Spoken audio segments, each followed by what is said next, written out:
Hola, ¿qué tal? Les damos la más cordial bienvenida a este espacio de entrevistas del canal del Poder Judicial de la Federación, un espacio en donde conversamos sobre diferentes temas de coyuntura y de interés para la sociedad.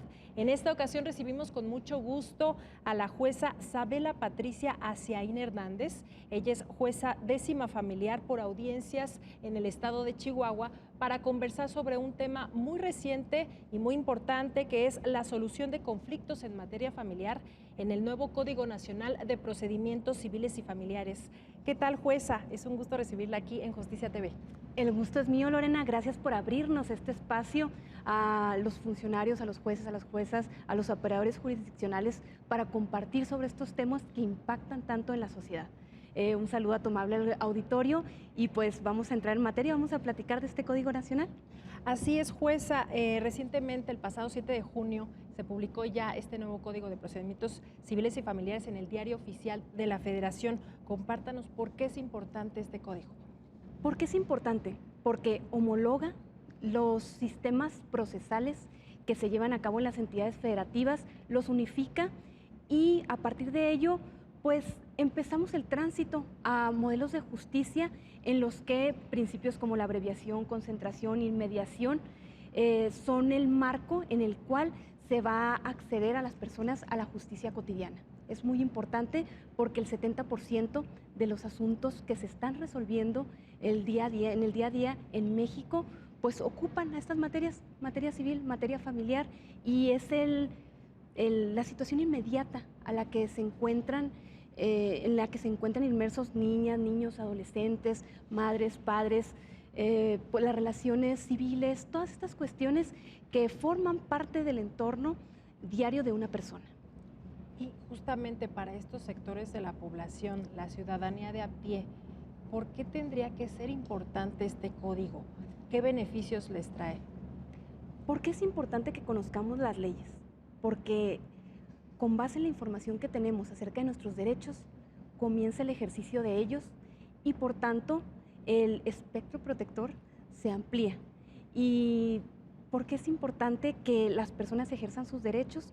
Porque van a llevar a una calidad de vida, a un desarrollo integral, a un desarrollo de la personalidad. De ahí es que los fines es que la misma sociedad se vea nutrida en cuanto a su calidad de vida, en cuanto a una impartición de justicia, en cuanto a una tutela judicial efectiva. Jueza, diversos sectores de la población, en este caso niñas, niños, adolescentes, mujeres, son consideradas como población en condiciones de vulnerabilidad. Este nuevo Código de Procedimientos Civiles y Familiares, ¿qué situaciones especiales prevé para la atención de estos sectores? Por supuesto que sí, sí están previstas y sí, niños, niñas y adolescentes, por su naturalidad, vulnerabilidad, se encuentran en relaciones asimétricas en las que el juez o jueza tiene que prever de medidas provisionales en su momento, órdenes de protección para salvaguardar su integridad, igual a personas víctimas de violencia o personas que por algunas circunstancias se encuentran en relaciones asimétricas. Bien, bajo estas consideraciones existe dentro del libro cuarto de la justicia familiar una sección especial, específica, respecto de órdenes de protección. Y es importante señalar, las órdenes de protección que se encuentran previstas bajo los términos y plazos que están señalados también, que no exceden las 24 horas para el decreto y 72 horas para la cumplimentación, están señaladas de manera enunciativa, no limitativa. ¿Por qué? Porque los jueces y las juezas familiares tenemos que, atendiendo al caso concreto, y ahora sí como diría la Corte, como dice la Corte, prever de las situaciones en una salvaguarda integral, por supuesto, proporcional y atendiendo a las necesidades específicas y especiales, hacer gala de esta imaginación que refieren al juez o jueza familiar para una tutela integral de derechos. Jueza, uno de los puntos que destaca este nuevo ordenamiento es la oralidad. Si bien ustedes como entidad ya estaban bastante adelantados en la implementación de audiencias orales con la transformación del Código Nacional en materia penal, ¿cuáles son los beneficios que va a traer la oralidad en materias civiles y familiares? ¿Qué pasa? Que hay principios rectores. Dentro de los principios rectores, por supuesto, está la oralidad, porque estamos ante un sistema preponderantemente oral. Si bien existen etapas postulativas o postulatorias y hay trámites puramente orales, como habrá trámites que puedan ser asumidos de manera escrita, lo menos, pero sí puede existir. La oralidad da esa fluidez y a través de la oralidad y la inmediación se logra la cercanía con los justiciables, con las justiciables y por tanto una tutela efectiva de derechos. La inmediación es muy importante. ¿Por qué? Porque quiere decir que el juez o jueza va a estar presidiendo todos los actos, todas las audiencias y va muy de la mano con la transparencia, con la videograbación. Preferentemente será videograbada o hay actuaciones que dice videograbada. ¿Por qué? Porque se está tutelando la inmediación y la cercanía que tiene que existir, que siempre debió existir entre los operadores judiciales y las personas que van a tener un impacto en su esfera jurídica en cuanto a derechos y obligaciones definidos a través de un trámite jurisdiccional. Aquí quisiera hacer un paréntesis que abramos sobre el tema del lenguaje, el lenguaje de las y los impartidores de justicia en estas materias que son meramente familiares, en donde, como conversábamos, ustedes tienen contacto directo con niñas, con niños, con adolescentes, con mujeres, en diferentes situaciones. ¿Cuál es la importancia de hablarles en un lenguaje claro y sencillo? Cuando estamos en audiencia, a través de la inmediación y con base en la oralidad, pues estamos frente a frente. Y si se está comprendiendo lo que se está indicando y señalando, es obvio y es notorio. Si no se está comprendiendo, ¿de qué nos sirve? ¿De qué nos sirve un decreto que tenga una fundamentación espectacular, que tenga o que estemos aludiendo jurisprudencia, fundamentación, sin restar el que, por supuesto, tiene que estar fundado y motivado adecuadamente, pero si no están entendiendo las personas el por qué se está resolviendo, el cómo se está resolviendo, cuál es la situación jurídica que ahora tienen o que van a tener o que de manera provisional tienen, entonces no se están cumpliendo con los fines de la justicia. Además que en los juzgados familiares tenemos audiencias, yo me atrevo a decir que diariamente y más de una, en las que intervienen niños, niñas y adolescentes. Las comparecencias, de conformidad con el artículo 12 de la Convención sobre los Derechos del Niño, es que se tiene que escuchar la opinión de niños, niñas y adolescentes y esa opinión vale, esa opinión se tiene que tomar en cuenta, por supuesto, atendiendo a criterios como la edad cronológica, la madurez. Ahora, si tenemos estos momentos de encuentro que ya están también regulados en el Código Nacional, las formas, los cómo, los principios los bajamos a reglas, ¿para qué? Para que se puedan aplicar, para que ahora sí que no haya forma de no aplicarlos y darle el trato digno que merecen los niños, las niñas, los adolescentes. Entonces, si estamos teniendo estos acercamientos, la preparación previa que exige escuchar a un niño, una niña, un adolescente, pues hablarles con un lenguaje en el que ellos no estén entendiendo, ¿de qué nos sirve? ¿De qué nos sirve simular una preparación previa si las personas a las que va dirigido el proceso no están entendiéndolo? En este punto, jueza, quisiera que me compartiera qué experiencia ha tenido usted en la emisión de sentencias en formatos accesibles, cómo se prepara justamente para hablarles a niñas, niños, adolescentes. Qué bueno que me lo preguntas, Lore. Te voy a decir, yo sí tengo que prepararme para yo ver el decreto o entender el decreto y después pensar cómo lo voy a transmitir. Nosotros tenemos un gran apoyo en el derecho de familia, que es un derecho interdisciplinario. Se nutre de muchas materias para pues poder resolver sobre la verdad material acontecida, atendiendo a toda la pluralidad de datos que nos pueden dar las ciencias. Ahora, la ciencia de la psicología tiene un impacto tremendo y los institutos de estudios psicológicos con el personal capacitado en población infantil, también nos ayudan a nosotros como operadores a capacitarnos, a ver la forma en la que vamos a transmitir la información y por supuesto hay parámetros que incluso ya ha señalado en manuales la Corte de cómo se van a ir construyendo esas sentencias. A mí se me hace muy importante realizar este tipo de sentencias o esta lectura que se haga de una manera más sencilla respecto del fallo. ¿Por qué? En las comparecencias de niños, niñas y adolescentes les decimos qué va a suceder, les señalamos las circunstancias no solo de desahogo del momento, sino el que su dicho es valioso y creíble y lo vamos a tomar en consideración. Entonces, pues ellos tienen que saber, ellas tienen que saber qué es lo que sucedió, qué es lo que está pasando, qué es lo que va a pasar y tener esa seguridad que, atendiendo a su edad y a la forma en la que ven y entienden el mundo, pues les genera un entorno tranquilo y un entorno predecible, un entorno seguro.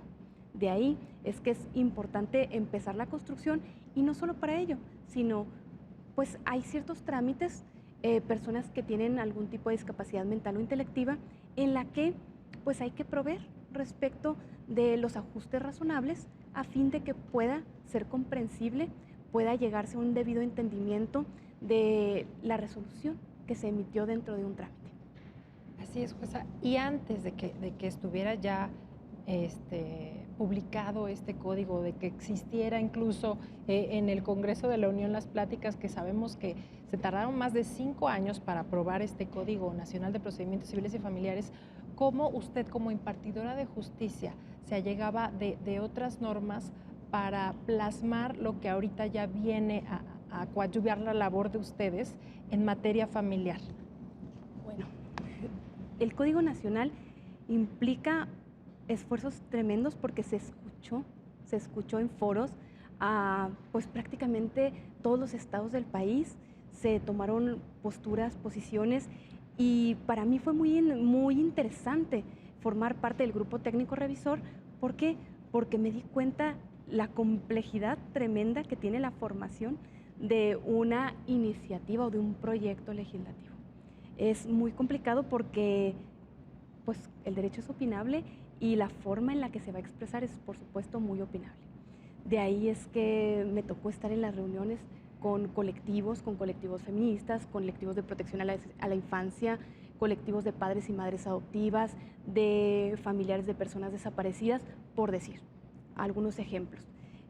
Fue el escuchar todas esas voces, además de los operadores judiciales. Se escucharon jueces, juezas, magistrados, magistradas, y se trató de unificar esos criterios. Es complejo, es muy complejo porque México son muchos Méxicos y nos damos cuenta con la forma en la que vemos y entendemos el derecho. Pero creo que se pretendió tomar lo mejor de todas las experiencias que se expusieron, y sí es cierto, se tardó, fue impulsado también por un juicio de amparo, pero el producto legislativo fue votado por unanimidad en tiempos muy complejos para nuestro país, no solo en Cámara de Senadores, también en Cámara de Diputados. No hubo un solo voto en contra. De ahí es que pues, es una prueba que cuando los mexicanos y las mexicanas nos unimos por generar mejores condiciones en un tema tan sensible, tan importante y tan doloroso, pudiera llegarse a decir, como la impartición de justicia, pues pueden obtenerse beneficios que esperamos trasciendan. Así es, jueza. Otro de los puntos importantes que contempla este nuevo ordenamiento es la justicia restaurativa. Platíquenos sobre eso. La justicia restaurativa, pues que primero tengo que yo decir que soy una admiradora de la justicia restaurativa. ¿Por qué? Porque la finalidad de la justicia restaurativa no es la obtención de un convenio, no es llegar a un acuerdo. La justicia restaurativa mira al pasado, al presente y al futuro.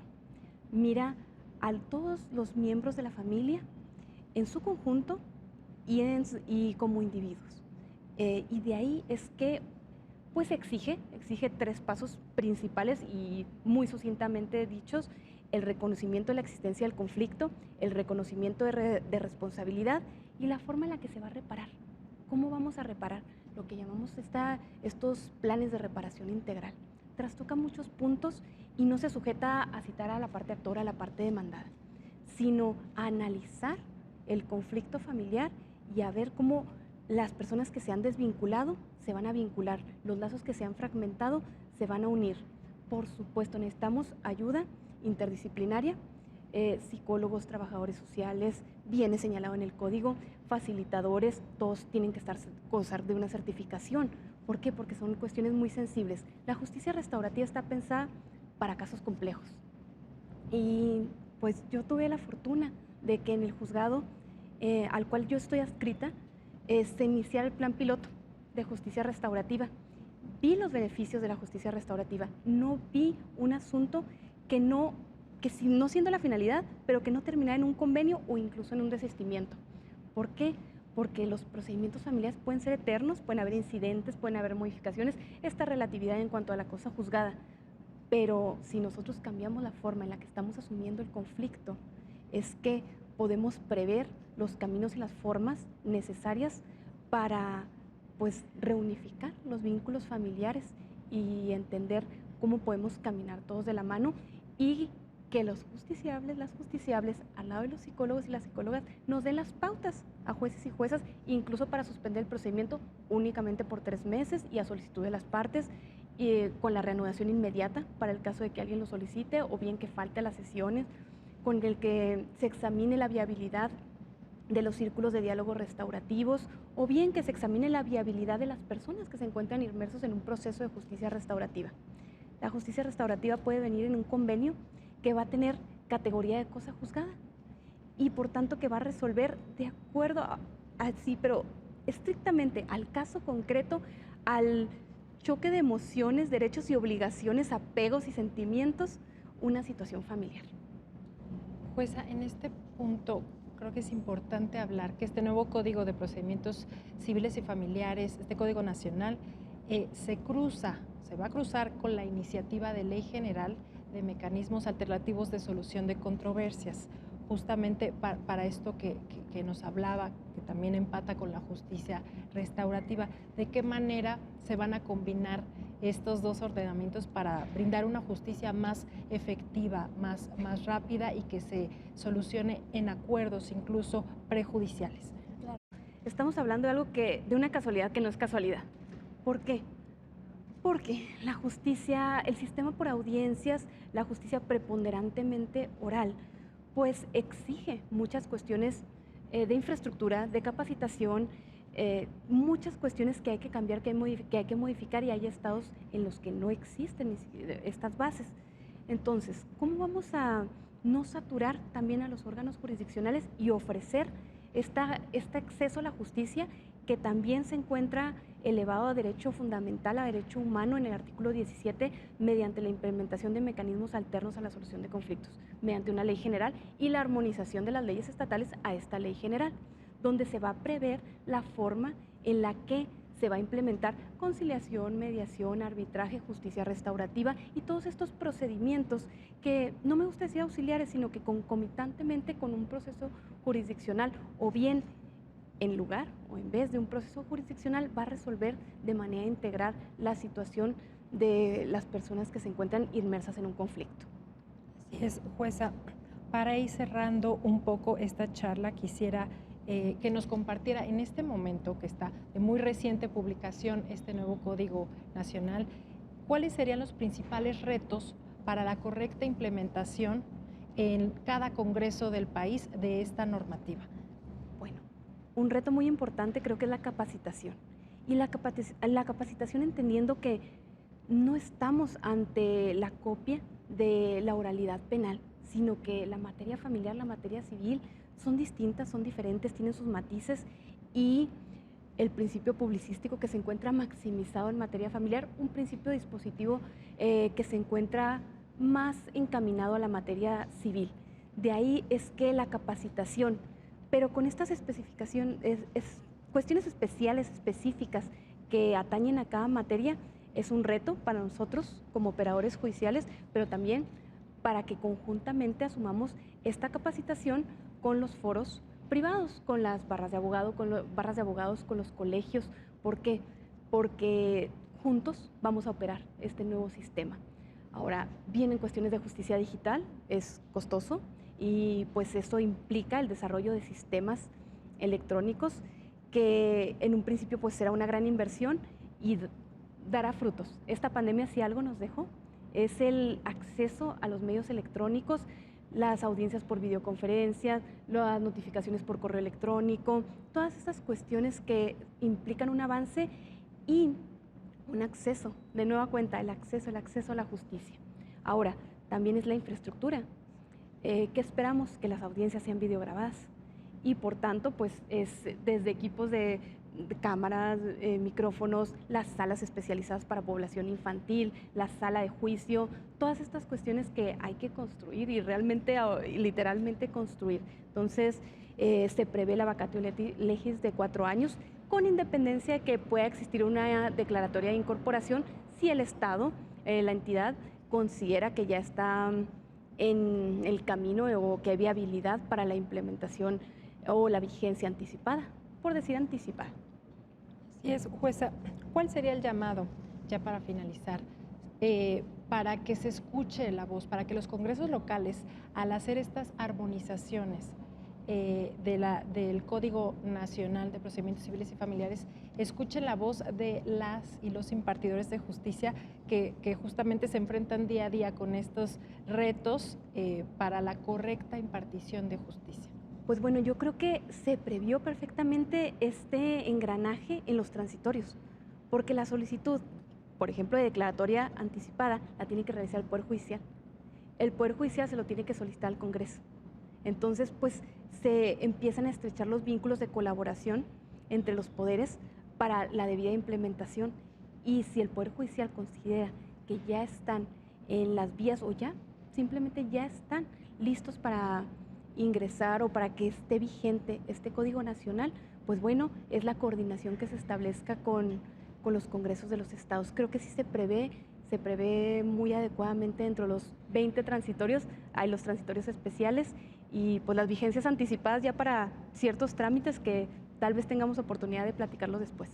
Así es, jueza, pues agradecemos mucho el espacio que nos dio aquí en el canal del Poder Judicial de la Federación para conversar sobre este tema importante y esperamos contar con su presencia en otros foros. Todo lo contrario, la agradecida soy yo y pues que tengan muy bonita tarde. Gracias. Gracias. Así concluimos este espacio especial de entrevistas del canal del Poder Judicial de la Federación. Les invitamos a mantenerse aquí en la señal de Justicia TV.